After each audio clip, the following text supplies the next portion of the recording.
Well, thank you all for joining us this afternoon. We're going to be having a 30-minute session to run through a product that we call Outcomes Manager, which is running under the title of Population Level Healthcare Management.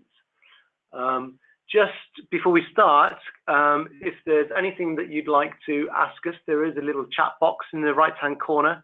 And if you have any problems at the moment not being able to see a screen that's actually saying Population Level Healthcare Management, if you just want to put a quick note in there, we can see if there's any problems before we start.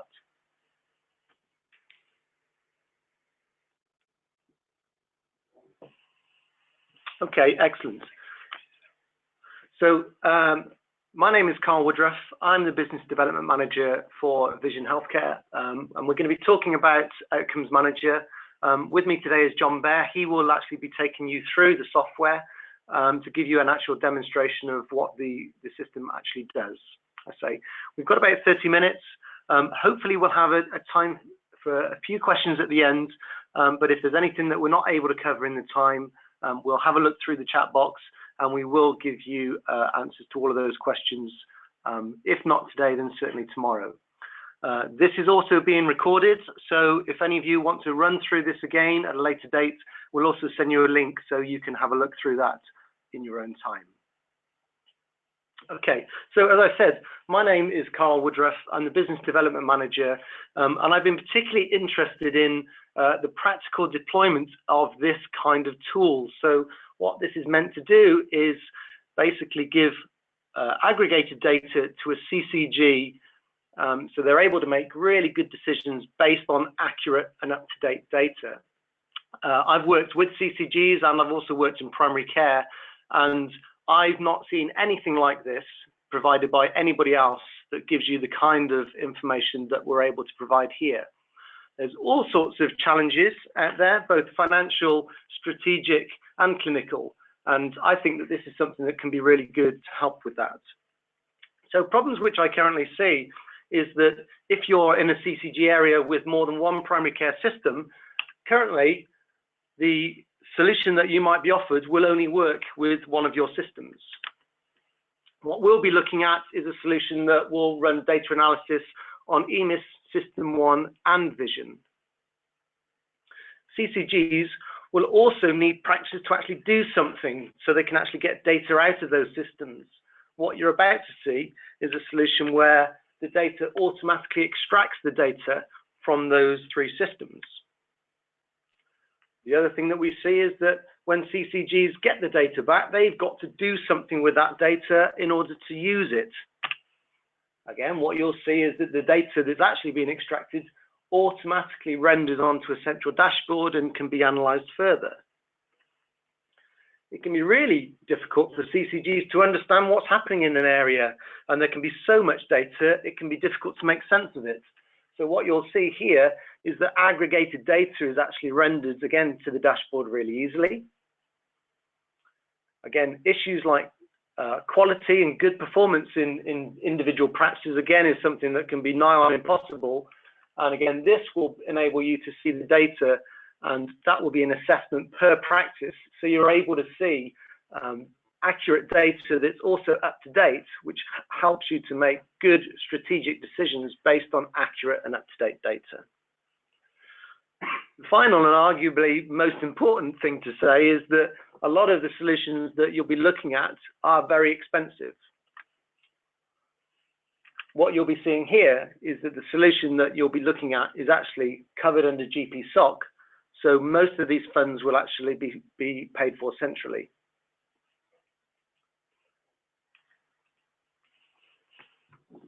We're also aware that there's many manual processes that go on there. This will often be around enhanced service management and collecting data on an ad hoc basis. And again, this solution will cover both of those. So I could carry on talking to you for the next 30 minutes, but I think it'd be really good to hand over to John and he can actually take you through what this actually does. Thank you, Carl.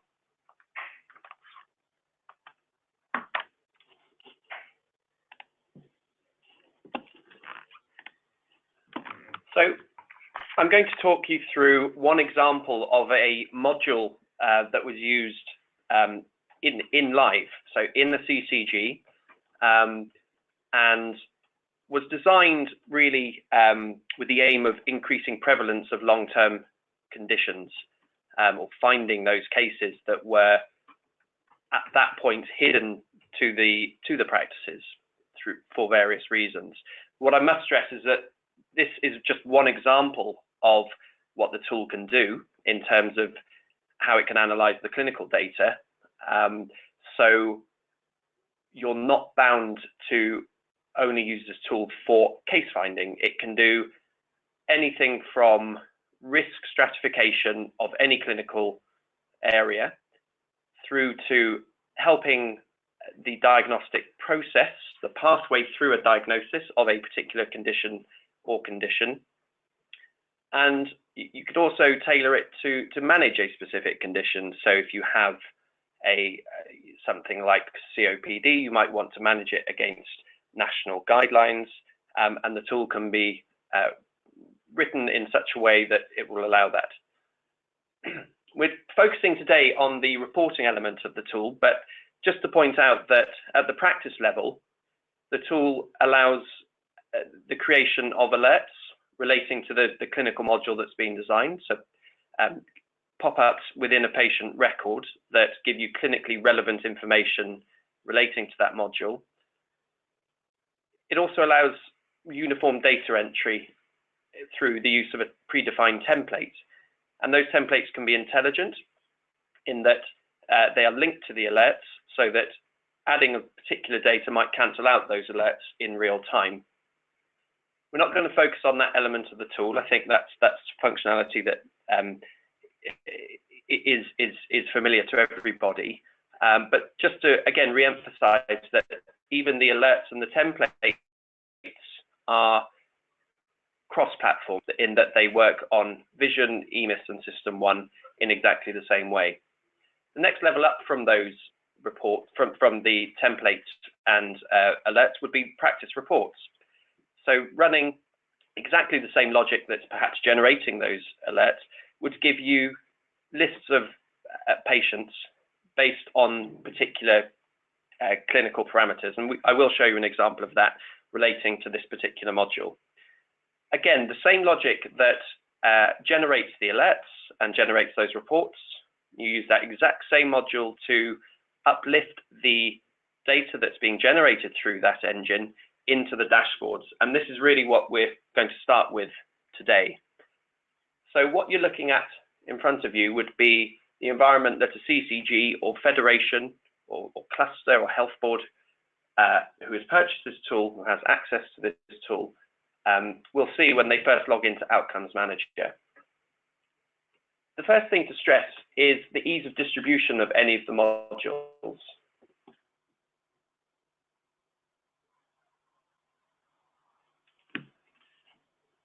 So what you're looking at now is a distribution dashboard. So it's nothing to do with the actual clinical information that's contained within a module, but you're looking to check which practices within your area have which modules, and not only the range of modules, but also the versions of each of those modules. So for consistency today, as we're going to be focusing on the Case Finder module, if I just bring up the module that's associated with that, I can immediately see that every practice that needs to have it does have the module and that they're all up to date. If there's a change in that module, so an additional report line, an additional alert, something new in the template, that can be authored by the clinical authoring team, either within the CCG or by Vision. And that change in the module can be pushed to all the practices automatically. There's no need for them to go into any type of download area. They simply acquire the update the next time they log into their clinical system. So the ease of distribution and keeping every practice up to date with the most recent version of a clinical module is very, very straightforward. And you can corroborate that by accessing this distribution dashboard and verifying that everybody is up to date.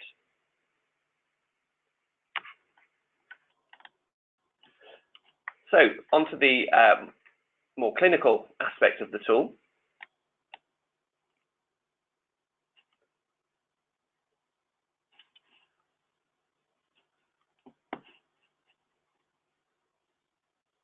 Just loading up. This has immediately taken us into a version of the case finding module that's been filtered out to bring some of the more salient data to the surface. I will show you the full extract page after we've looked at this particular section. So in this case finding module, one of the clinical areas was diabetes.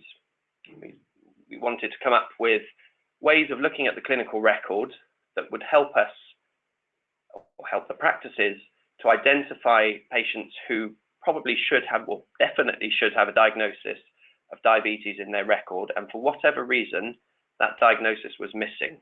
It might have been a data quality issue in that there was a code that suggested diabetes but wasn't perhaps part of the QOF subset of codes that would qualify that patient as, let's say, officially having diabetes. So there's a sort of a very quick data quality tidy up component to this particular module. However, we definitely went beyond that and started to look at the clinical record and parameters within that would suggest a diagnosis. So, for example, the most obvious ones would be HbA1cs over 48 that would point to that diagnosis. But there might be other things like a fasting glucose that was outside of range that needed a second one to check, plus a missing HbA1c, for example. In other clinical areas, there were we looked at the record in different ways. So COPD, there's no risk stratification to identify such patients, so we came up with our own rules, such as looking at patients who are aged over 35, who are known to smoke, who have had perhaps Ventolin and prednisolone prescribed, but actually haven't had an FEV1 checked as an initial screen. And then following those patients, once they've had that FEV1 check for their lung function, if that result suggested that they may have a problem, to then prompt the practice to then obtain full spirometry for those patients. So that's how the approach we took in this particular module. And what you're seeing here is an output of that data. So as this was a case finding module, we wanted to look at the number of cases found with each extract. So in this top left table, you're looking particularly at the new cases per extract. And generally, we run the extracts once per month. In the very first one, in this particular case, we looked over 6 months. So the numbers are obviously bigger along there. But thereafter, they were monthly extracts. And the CCG was able to see on a monthly basis how many cases. And up until now, this project has been running for nearly 18 months now. You can see the number of new cases identified in that time. In terms of the performance of the module, there was an increase in prevalence between 5 and 15% with the various conditions. The 5% was hypertension, which obviously is somewhat easier to case find without such a tool. So the numbers were already larger, but 5% really equated to a couple of thousand cases found. Heart failure was between 15 and 18%, which was a significant jump as we might expect, because heart failure is a more difficult diagnosis to make than something that's so very objective like hypertension. We then looked further at the diabetic patients and looked at the HbA1cs, and that's what you're seeing in the table here. And the HbA1cs of the known diabetics, we've looked at particularly the high-risk groups, so those with an HbA1c of over 75. And those were targeted by the tools. They were identified in the practice report as being needed, as being identified for the practices to bring those patients in and see them more often. And they had a template to follow to help them manage those patients and see them more frequently, get them better educated, and generally be more proactive with those patients.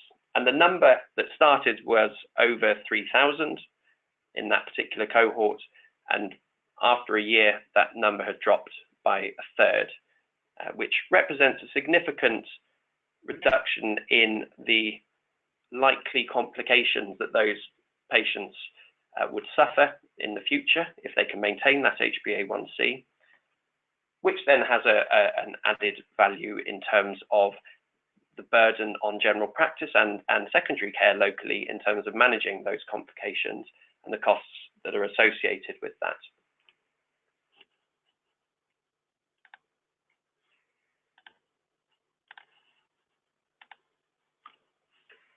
So I want to show you where that data's come from.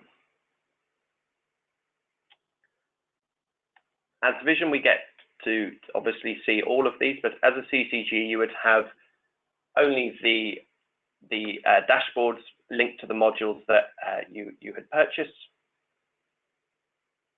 But for the sake of today, I'm going to show you the full data extract for this particular module.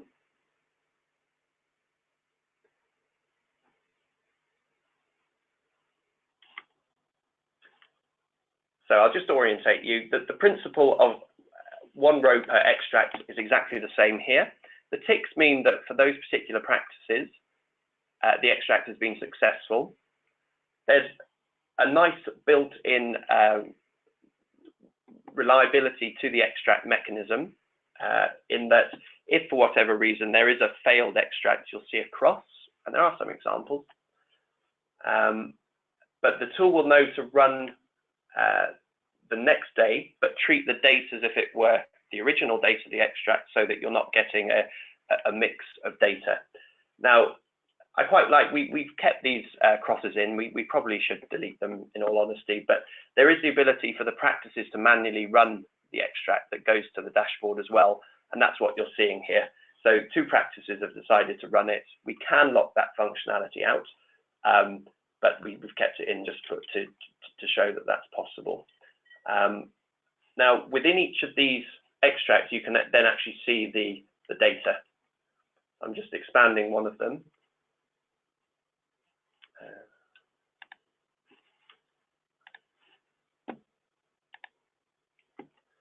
We'll just expand that.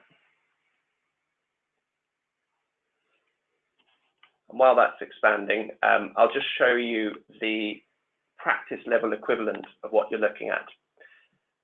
So if a practice runs that same report, as it were, the same algorithms are run that populate the dashboard, they get to see the same sort of reporting lines, but also the actual patient data. Now, this is a test environment, so there are no real patients.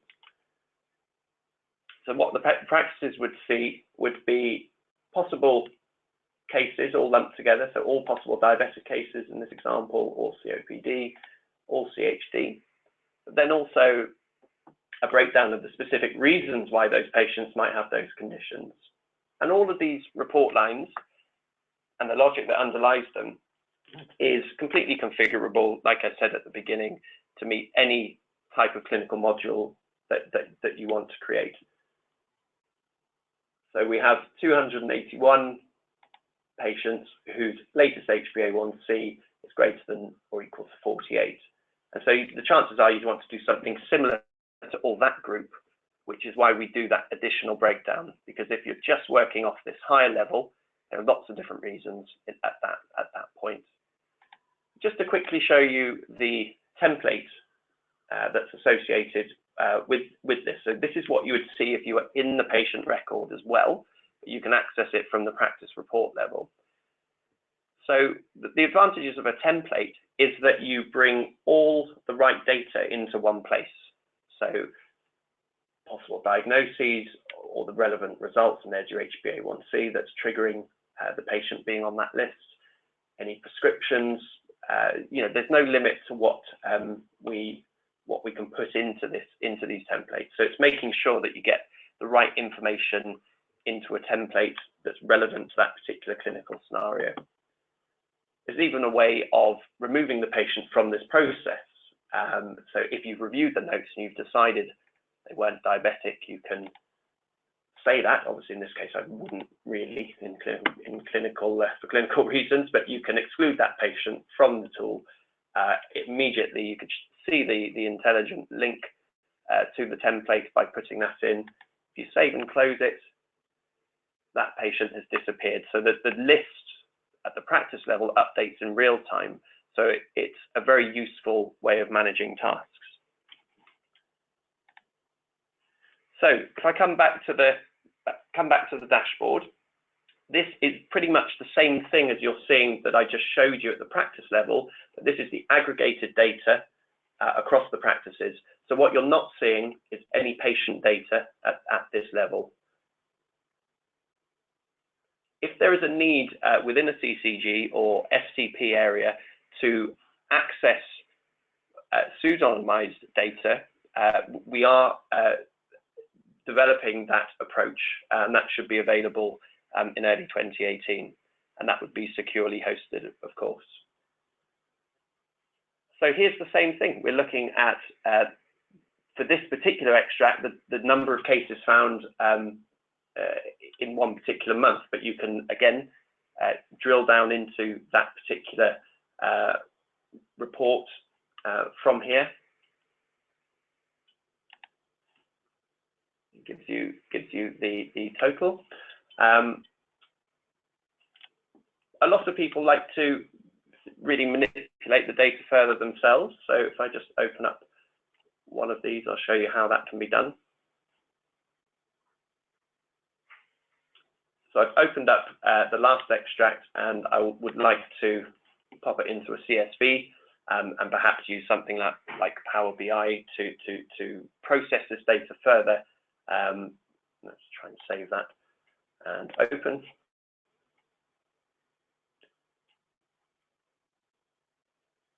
So as you can see, you're getting a wealth of data that if you've pre-populated an Excel to process this, or use something like Power BI, you just feed that data in and continually update your post-process data in a way that you'd like.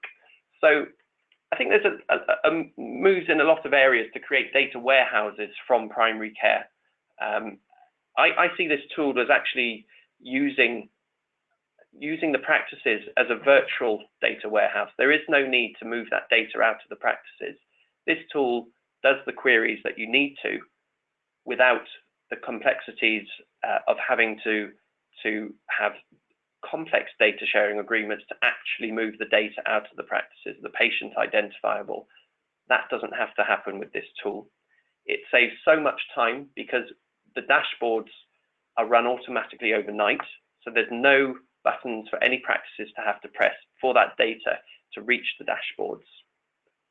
So we feel it's a really neat, convenient solution. And as Carl said, it has recently been approved on the Lot 1 subsid under GP SOC. So if you're interested in pursuing it, then do please get in touch. I'll just hand back over to Carl to finish off.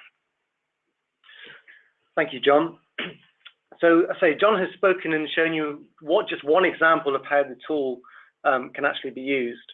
However, you might have very different needs for assessing data across your practices, and this tool can really be written in line with your requirements. So there is pretty much nothing that's unavailable to us to look at your practices. So whether it be even patient data or non-patient data, whether it be wait times for appointments, whether it's questionnaire type data, pretty much anything that's required at a practice level, we're able to assess that. So thank you for listening. So if you have any questions, we have about 1 minute just as I close. But if you'd like to put anything in your chat box, we could do that very quickly. Just to say that a recording of this session has been made, so this is going to be available to you in the next day or so. If you have any questions out of that, we'd love to hear from you. But what we're really interested in is working out what particular challenges you have in your area. I'm aware that it may be very different to what you've seen, but the tool can be used so you can actually see that at a practice level. Just seen a question being asked, how is the data extracted? So it's automated by the database that sits at the practice level. So the rule engine runs locally on the data that's there. It creates the counts locally. So for example, those diabetic cases that you saw, the numbers. So all that goes out of the practice is obviously the practice identifier, the description, so number of cases in last extract, and the number, and that's all that goes out. And that, as I say, that's automated, which removes the need for the practices to have to do anything. Okay, thank you for that, Christine. So just really to say, we have tools that are being added to our list of solutions all the time. So we're aware that frailty is something that's actually a requirement. That is a tool that's already been written. We are aware that the business rules haven't yet been completed, so they will be amended and adjusted in line with that requirement. That if you imagine you might have 2 or 3 systems in your area and you're wondering how on earth you're going to get that data back, whether it be for payment purposes, whether it be for monitoring purposes, whether it's for quality purposes, this would be something that, again, is going to be available for you to implement across all your practices. So it doesn't matter whether it's EMIS System 1 or Vision in play, or even if practices are migrating from one system to another, this tool would work exactly the same. So it would be one less thing for those practices to worry about. So if anything that you've seen is of interest to you, we'd love to hear from you. To say, we will be sending out information, both in terms of the case study and the recording, either today or tomorrow. And thank you very much for listening. And if there's anything else we can do, we'd love to hear from you. Thanks very much. Thank you.